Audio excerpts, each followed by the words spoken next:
Sir, आप general Bajwa साहब की जब लेगेसी देखते हैं तो बतौर जनरल आप कैसा महसूस करते हैं? बुरा महसूस करता हूँ।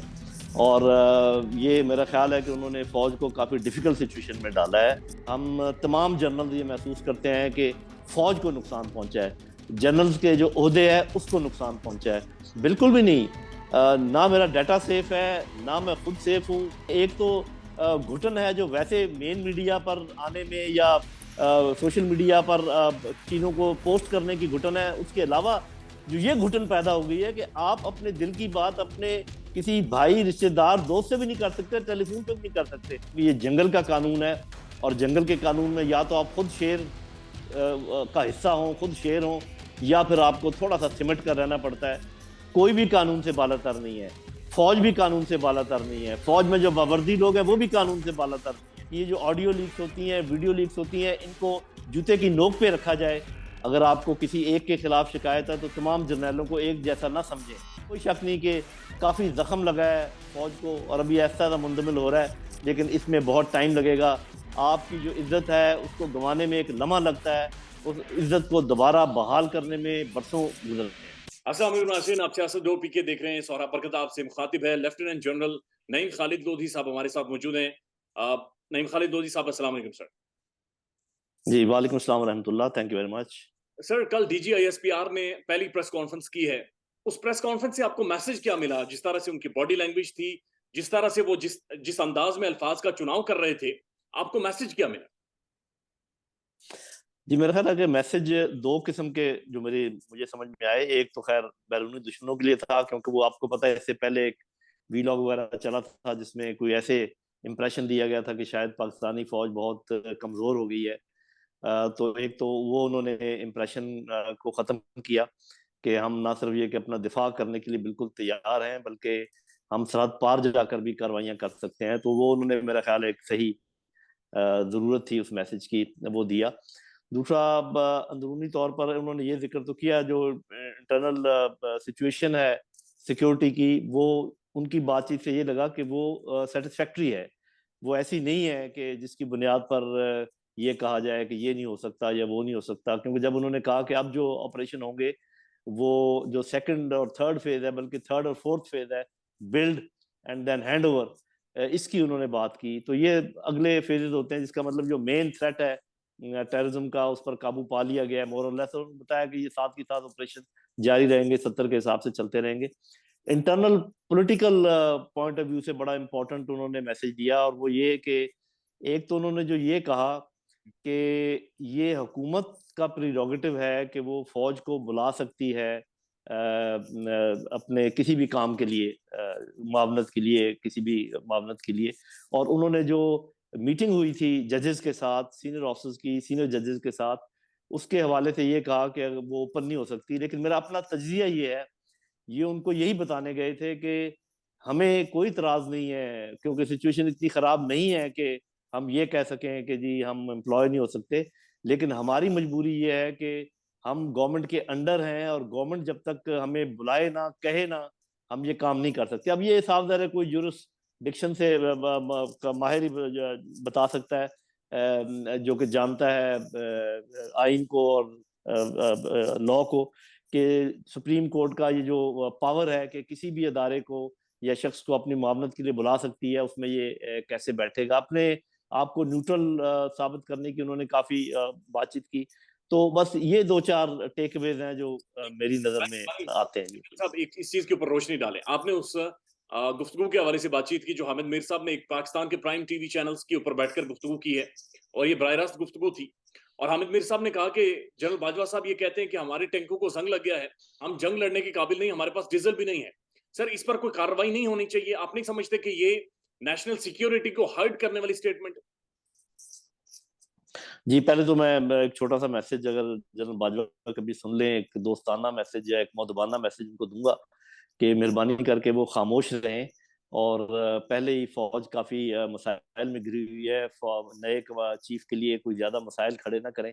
लेकिन ये जो उन्होंने बात की, ये पहले की है, इसमें कोई, मैं तो ये बात करूं जो आजकल वो इंटरव्यू दे रहे थे उसमें मेरा ख्याल वैसे भी रुक गए हैं, उनको मजीद नहीं देना चाहिए। मुझे ऐसे लगा कि जो वो हामिद मीर साहब और नसीम ज़ारा साहब की गुफ्तगू थी, उसमें कुछ वो चीजें जो उन्होंने कही हैं मेरा ख्याल वो तो शायद कोई निगेट ना इसलिए ना कर सके कि उन्होंने बहुत सारे और लोगों की मौजूदगी का इंदिया भी दिया है। लेकिन मुझे ऐसे लगा कि जैसे मुख्तलिफ मौकों पर कही हुई चीज़ों को शायद जोड़ा गया है। ये कहना कि ये टैंक हमारे जंग आलूद हैं या कुछ है, ये मेरा ख्याल उस वक्त कहा होगा, मेरा अंदाजा है उस वक्त कहा होगा जब कोई अलग से बात हो रही होगी इकॉनमी के मतलब, और कश्मीर की बात उस वक्त नहीं हो रही होगी, तो इन दोनों को शायद थोड़ा सा जोड़ा गया। लेकिन जो आपने बात कही है, बिल्कुल मैं उसका उसका उसकी तायद करूंगा कि जनरल बाजवा के साथ इंसाफ तब होगा और हामिद मीर के साथ भी इंसाफ तब होगा जब इस बात की पूरी इंक्वायरी की जाए और ये देखा जाए कि क्या ये मुख्तलिफ जगहों पे कई बातों को जोड़ा गया है या ये बात एक ही मौके पर इसी तरीके से की गई है जैसा कि हमें इंप्रेशन दिया गया है। जनरल साहब, ये सर पाकिस्तानी, ये सिर्फ कोई आम फौज नहीं है सर, ये पाकिस्तानी अवाम के सरों का ताज है। एक ऐसी फौज है कि ईद वाले दिन भी लोग फौजी की वर्दी पहनकर ईद पढ़ते हैं। और हमें यही पढ़ाया गया है, यही सीखा है कि हम हमारा जो दिफा है वो सिर्फ फौज कर रही है। हम महफूज इसलिए हैं क्योंकि फौज हमारे सामने खड़ी है। तो सर, पाकिस्तान का एक प्राइम जर्नलिस्ट, एक प्राइम टेलीविजन प्रेजेंटर जब आकर इस तरह की गुफ्तगू करेगा, तो इसका कोई ना कोई तो सदबाब करना पड़ेगा ना, इसका कोई ना कोई तो खुलासा होना पड़ेगा। नहीं तो ये तो बड़ी अलार्मिंग चीज है। जी बिल्कुल, इसमें कोई शक शुबे की गुंजाइश नहीं। पहली बात तो ये कि मैं एक दो चीजें आपके गुजार कर दूं। एक तो ये कि जो इकोनॉमी है उसकी जो वीकनेस है उसका इफेक्ट फौज के ऊपर इमीडिएटली नहीं पड़ता। स्टैंडिंग आर्मी ने जो कई दहाइयों में अपनी ट्रेनिंग की होती है, जो उन्होंने अपने रिजर्व चीजें रखी होती हैं, जो उन्होंने अपने असला जमा किया होता है, वो ऐसा नहीं होता कि इस साल चूंकि इकोनॉमी खराब है तो लिहाजा एकदम जो है वो आप, तो लिहाजा अगर उन्होंने ये बात की भी है तो मैं तो मानता नहीं, पहले बात तो ये दुरुस्त है नहीं। और ये मैं आपकी बात बिल्कुल ये सही कह रहा हूँ, इससे लोगों के मोराल पे असर पड़ सकता है। और इसके लिए मेरा ख्याल है कि थोड़ी सी इन्वेस्टिगेशन बहुत जरूरी है क्या क्या और ये दोनों के फायदे में है। एक ऐड कर दीजिए, क्या ये स्टेटमेंट नेशनल सिक्योरिटी थ्रेट है सर? क्योंकि इसके अंदर हामिद मीर साहब ने 2 दफा कहा कि कश्मीर का सौदा फिर कहकर उन्होंने जनरल बाजवा साहब की तरफ रेफर किया। तो सर, कश्मीरी तो एम्बेसडर ही पाकिस्तान को समझते हैं, वो तो एक बहुत बड़ा कॉज है, वो तो बुनियादी एक कॉन्फ्लिक्ट है इंडिया और पाकिस्तान का। जी, पहली बात तो ये कि मेरा ख्याल हमें इस बात का शुक्र अदा करना चाहिए कि जिसको वो सौदा कह रहे हैं वो हुआ नहीं। वो अब पाया तकमील को नहीं पहुंच सका, ये मतलब एक अच्छी बात ये तो है ना। ये काविश की गई थी या नहीं की गई थी, इसी पर तो मैं कह रहा हूँ कि थोड़ा सा इन्वेस्टिगेशन की जरूरत है कि किस पैराए में ये बात की गई थी, किस बैकग्राउंड में ये बात की गई थी, किस तनाजर में ये बात की गई थी, कब कब की गई थी, क्या बातों को जोड़ा गया है, क्या बातें ऐसे ही की गई थी जैसे सामने लाई गई हैं। तो ये बहुत जरूरी है। एक दो बातें मैं और आपको बता दूं, ये अगर भारत कोई शरारत करता है तो आप ये देखें क्या होगा पाकिस्तान में। पाकिस्तान में इस वक्त आप और हम बिखरे हुए हैं, आपने मेरा गिरेबान पकड़ा हुआ है, मैंने आपका गिरेबान पकड़ा हुआ है। जो ही भारत कोई शरारत करेगा हम सब एक दूसरे के गिरेबान छोड़ के एक मुट्ठी की तरह भारत की तरफ अपनी तवज्जो कर देंगे। तो भारत कभी भी ये इसकी खुशफहमी में नहीं होना चाहिए। दूसरी बात ये कि ये भी याद रखें कि जो न्यूक्लियर पावर होती है उसको, उसकी अगर कोई कमजोरी एक्सप्लॉइट करने की कोशिश की जाए तो ये बहुत ही एक डेंजरस उसका रिएक्शन हो सकता है। इसी तरीके से किसी न्यूक्लियर पावर को अगर आप सरप्राइज करने की कोशिश करें तो उसका रिएक्शन भी बहुत डेंजरस हो सकता है। ये समझ जाएं हमारे अपने लोग भी और हमारे दुश्मन भी। सर, कल DGISPR साहब की प्रेस कॉन्फ्रेंस में कुछ साफी बैठे थे, हमारे लिए बड़े काबिल एहतराम है सर। उन्होंने कुछ सवालात किए, उन सवालात की क्या आपको समझ आई? यानी एक सवाल ये पूछा गया कि क्या एस्टेब्लिशमेंट के लिए Imran Khan national security threat बन गया है? आप समझते हैं किस तरह के सवालात होने चाहिए थे उस प्रेस कॉन्फ्रेंस? जी देखिए, सवाल करने में तो हर्ज मैं इसलिए नहीं समझता कि सवाल तो जो लोगों के जहन में है, क्योंकि बहुत सारे लोग ये समझते हैं, ये जिसने वो सवाल किया, कि शायद फौज के जहन में ये चीज है। लेकिन जब जवाब आ गया कि हमारा किसी भी तरफ झुकाव नहीं है और हम किसी भी तमाम पार्टियों की इज्जत करते हैं, तो अगर कोई ऐसी चीज थी भी तो मेरा ख्याल है उसको फिर अब क्लैरिफाई कर दिया गया है कि अब ऐसा कोई जहन नहीं है, ऐसी कोई सोच नहीं है। अगर कोई माजी में थी तो वो खत्म हो चुकी है। सर, ये जो जजेस की ऑडियोज हैं, उनकी फैमिलीज की ऑडियोज हैं, ये कौन लीक कर रहा जी देखें, पहली बात तो ये है कि हमारे यहाँ प्रॉब्लम ये है कि जब कोई ऑडियो लीक होती है या वीडियो लीक होती है तो बजाय इसके कि हम इस बात की इन्वेस्टिगेशन करें कि ये किसने रिकॉर्ड की है, किसने लीक की है, हम एकदम उसके कंटेंट की तरफ जाना शुरू कर देते हैं। ये जो आपने कहा है कि कौन कर सकता है, एक जमाना था कि ये सिर्फ एक दो इदारे कर सकते थे। मिसाल के तौर पे आईएसआई कर सकती थी, आईबी कर सकती थी, एफआईए कर सकती थी।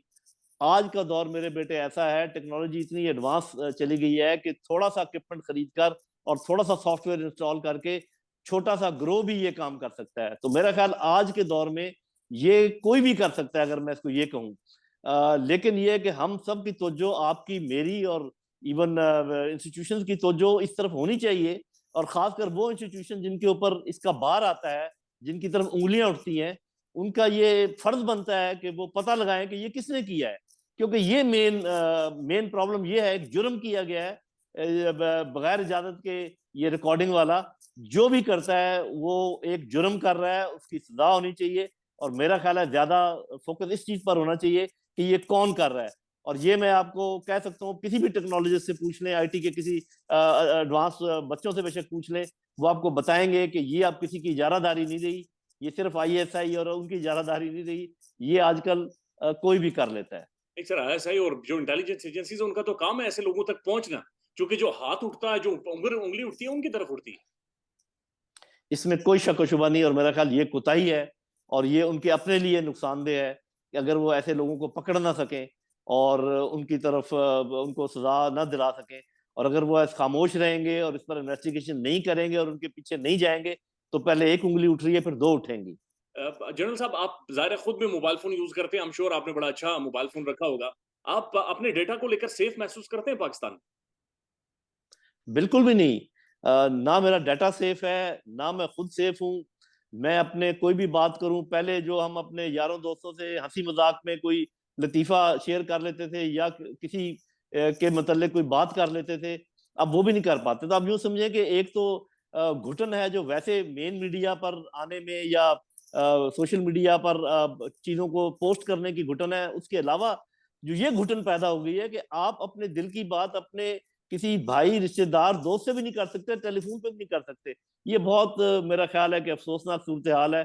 जितनी जल्दी इससे निकले उतना बेहतर है। इसका बेहतरीन तरीका ये है कि ये जो ऑडियो लीक्स होती हैं, वीडियो लीक्स होती हैं, इनको जूते की नोक पे रखा जाए और कहा जाए कि ये एक जुर्म है। इस जुर्म के नतीजे में अगर कोई भी चीज आती है, हम उसको नहीं मानते। अब जनरल साहब, मीडिया के ज़ाहिर ज़रिए आपके साथ एक बड़ा ताल्लुक है, हम काफ़ी अरसे से आपको इंटरव्यू कर रहे हैं।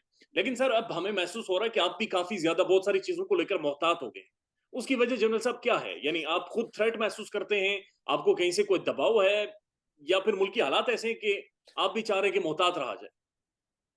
जी देखिए, वैसे तो कोशिश मेरी हमेशा से ये रहती है कि मैं मोहतात रहूं, लेकिन फिर भी आपने देखा होगा कि मैं बैन सतूर बात कर भी देता हूँ। मेन चीज ये है कि जब मैंने ये महसूस किया कि ना आइन की कोई वुकत है, ना किसी कानून की कोई वुकत है, और बड़े से बड़े लोग और छोटे से छोटे लोग कानून को तोड़ मरोड़ रहे हैं, अपनी मर्जी से इस्तेमाल कर रहे हैं, तो मैं इस अपने आप को सेफ महसूस नहीं करता, इस फील्ड में सेफ महसूस नहीं करता कि अगर मैं कोई बात कहूँ उसका क्या, उसको कैसे तोड़ मरोड़ के पेश किया जाएगा, कैसे मेरी शख्सियत के खिलाफ कोई मामला खड़ा कर दिया जाएगा। तो इन तमाम चीज़ों को आखिर साफ ज़ाहिर है कि हमारी फैमिलीज हैं, हमारे बाल बच्चे हैं, हमने जो बकिया ज़िंदगी है, इतनी ज़िंदगी इज्जत से गुजारी है, बाकी भी कोशिश करेंगे इज्जत से गुजर जाए। तो अपनी इज्जत की हिफाजत के लिए, अपने अपने जो असासे हैं, बल्कि उनकी हिफाजत के लिए भी अगर मैं कहूँ, तो आपको थोड़ा सा एहतियात करना पड़ता है आज के दौर में।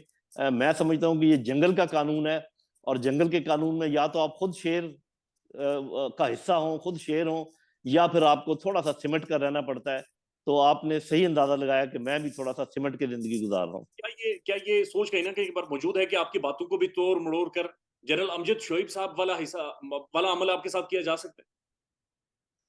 ये देखिए, उसके इम्कानात तो कम हैं, इसलिए कि मैंने अपने राब्ते किसी से तोड़े नहीं हैं, और मैं किसी पर बेजा इल्ज़ाम लगाता नहीं। मैं हमेशा, आपने देखा, इन्वेस्टिगेशन की बात करता हूँ। मैं कहता हूँ इसका इसका पता लगाया जाए, इसको मालूम किया जाए। मैंने डायरेक्ट कभी किसी पर कोई उँगली उठाई उठाई नहीं है।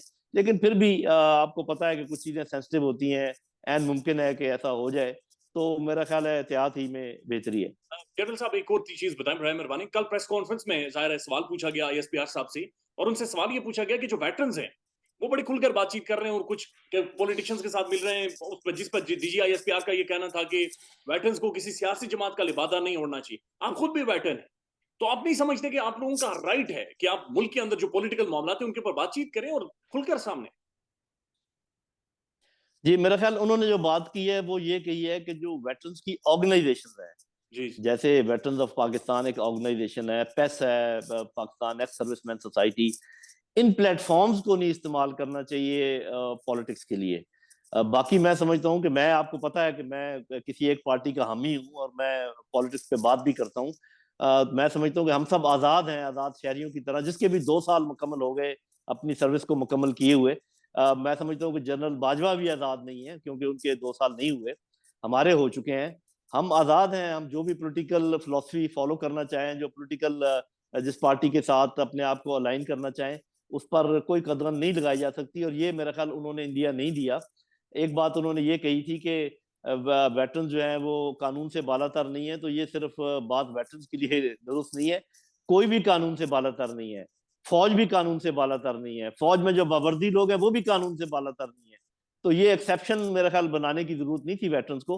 बाकी जो उन्होंने बात कही है वो ऐसे कही है जैसे मैंने आपको बताया, वो वेटरन ऑर्गेनाइजेशंस को पॉलिटिकल तौर प्लेटफॉर्म के तौर पे इस्तेमाल करने की बात कर रहे थे।